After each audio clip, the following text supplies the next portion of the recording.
in case you didn't understand some of the examples in the last lesson, this example should help.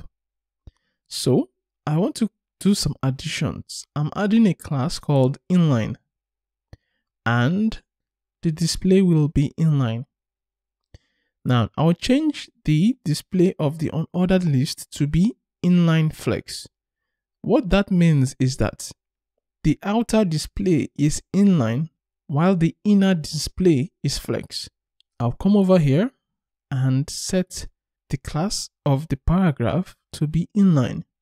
Remember that before, a paragraph by default is a block, but this time I am changing the behavior.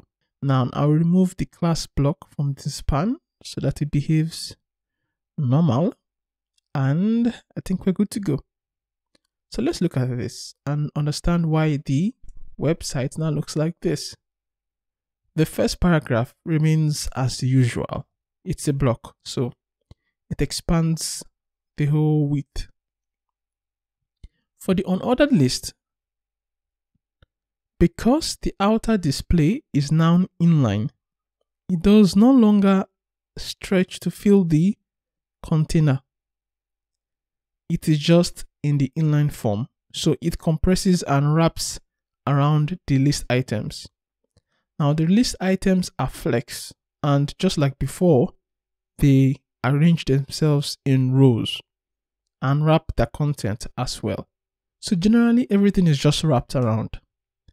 Now because the second paragraph is also inline, it doesn't start in a new line, and it just continues after the list has ended.